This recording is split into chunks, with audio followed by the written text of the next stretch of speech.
जय, राधे कृष्ण भगवान की जय, शंकर भगवान की जय, शालिग्राम भगवान की जय, अपने गुरु महाराज की जय, कार्तिक भगवान की जय। ओम नमः पार्वती पतये हर हर महादेव। अथ विश्वाध्याय। नारद जी कहते हैं, हे राजा पृथु, कार्तिक कृष्ण अमावस्या को दीपमालिका करने से दरिद्रता का विनाश हो जाता है। इस संबंध में एक इतिहास सुनाता हूँ, ध्यान पूर्वक सुनो। थूरसेन देश में सत्य शर्मा नाम का अत्यंत दरिद्री एक ब्राह्मण रहता था। उसके मन में एकमात्र यही कामना थी कि यदि मेरे पास धन हो तो मैं उसे यज्ञ दान आदि धार्मिक कार्यों में व्यय करूं। तब दरिद्रता निवारण का उपाय पूछने पर एक विद्वान ने उसे बताया कि तुम शिव जी की आराधना करो। उसे शिव जी की उपासना प्रारंभ की। निदान 1 वर्ष बीतने पर एक दिन शिव जी ब्राह्मण का रूप धारण कर उसके पास आकर बोले, हे विप्र, धन की प्राप्ति के लिए तुम राजा के पास जाकर उसे वरदान मांगो कि कार्तिक की अमावस्या को हमारे सिवाय और कोई अपने घर में दीपक न जलाए। ब्राह्मण ने ऐसा ही किया और राजा ने उसकी बात स्वीकार करके कार्तिक कृष्णा चतुर्दशी को सारे शहर में ढिढोरा पिटवा दिया कि अमावस्या को कोई भी अपने घर में दीपक न जलावे। राजा की आज्ञा मानकर अमावस्या की रात्रि को किसी ने भी दीपक नहीं जलाया।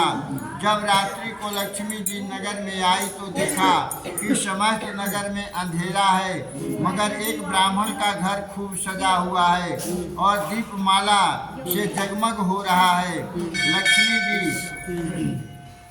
लक्ष्मी जी प्रसन्न होकर जब उस घर में प्रवेश करने लगी तो ब्राह्मण मार्ग रोककर कहने लगा कि हे भद्रे, तुम्हारा पति अति कठोर है और तुम अत्यंत चंचल हो, इस कारण हमारे घर में प्रवेश मत करो। तब लक्ष्मी जी कहने लगी कि भगवान के शयन के समय मैं आई हूँ, इस कारण निश्चय ही तुम्हारे घर में निवास करूंगी। यह सुनकर ब्राह्मण कहने लगा कि यदि तुम इस बात की शपथ लो कि मेरी 3 पीढ़ी तक इस घर से नहीं जाओगी और यहाँ पर अस्थायी निवास करोगी, तब इस घर में प्रवेश कर सकती हो। लक्ष्मी जी ने कहा कि यदि तुम विधि पूर्वक मेरा पूजन करोगे तो निश्चय ही मैं तुम्हारे घर में वास करूंगी। यह सुनकर ब्राह्मण ने पूछा कि मैं किस विधि से तुम्हारा पूजन करूं। तब लक्ष्मी जी ने कहा कि कार्तिक कृष्ण अमावस्या को प्रातः काल स्नानादि से निवृत्त होकर देवताओं तथा पितरों का पूजन करो। दिन के तीसरे भाग में श्राद्ध करके ब्राह्मणों को सुंदर पकवान बनाकर भोजन कराओ। प्रदोष समय दीप माला करो। तुलसी के समीप ब्राह्मण के घर में, देव मंदिर, चौरास्ते, शमशान तथा गौशाला में दीप जलाने चाहिए। इस दिन बालक, वृद्ध तथा रोगी के अतिरिक्त अन्य कोई भोजन न करे। सायंकाल स्वास्थ्य वाचन पूर्वक गणेश और कुबेर की पूजन करके संकल्प करे। तत्पश्चात लक्ष्मी जी का पूजन करे। कमल के आसन पर स्थित कमल के फूलों की माला धारण करने वाली, कमल जैसे नेत्र, गंभीर नाभि, स्तन के भार से नम्र सुंदर वस्त्र, देवताओं के हाथों द्वारा मणि मुक्त घड़ों से स्नान करने वाली, हाथ में कमल पुष्प लिए ऐसी लक्ष्मी मेरे घर में निवास करें। सर्वप्रथम लक्ष्मी जी को आसन दे, फिर पाद्य अर्घ्य आचमन स्नान वस्त्र नैवेद्य जल सुपारी इन सब वस्तुओं को अर्पण करके नमस्कार करें, दीप जलावें और समस्त रात्रि भगवान का कीर्तन करें। इस प्रकार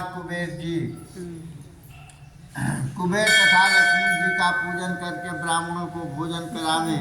तत्पश्चात बंधुओं बांधवों सहित स्वयं भी भोजन करे। सत्य शर्मा ने विधि विधिवत इसी प्रकार किया, जिससे उसके यहाँ काफी धन धान्य हो गया। इसके बाद उसने अनेक यज्ञ भी किए।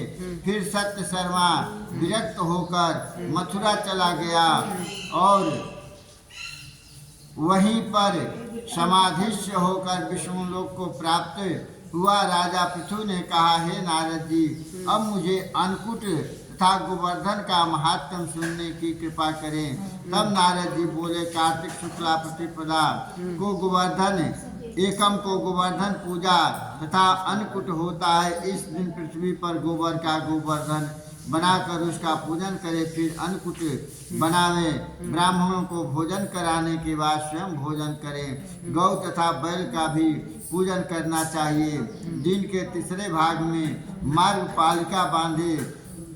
इस दिन जामात्र जमाई का भी पूजन होता है। पृथु पूछने लगे कि नारद जी, सबसे पहले यह पूजन किसने किया, यह कहिए। तब नारद जी बोले कि समुद्र मंथन के समय जब लक्ष्मी जी समुद्र से उत्पन्न हुई, तब वे विष्णु भगवान से ब्याही गई। इसे अनादित्य होकर समुद्र ने भगवान की स्तुति की। तब विष्णु ने कहा कि वरदान मांगो। यह सुनकर समुद्र ने कहा कि हे भगवान, आप लक्ष्मी जी सहित मेरे यहाँ निवास करें। तब विष्णु ने कहा कि ऐसा ही होगा। उसी दिन से दामाद का पूजन आरंभ हुआ है। जो कोई कार्तिक शुद्ध एकम को प्रतिपदा को दामाद का पूजन करता है, वह सब पापों से मुक्त हो जाता है। इति 21वां अध्याय समाप्त। बोलो वृंदावन बिहारी लाल की जय।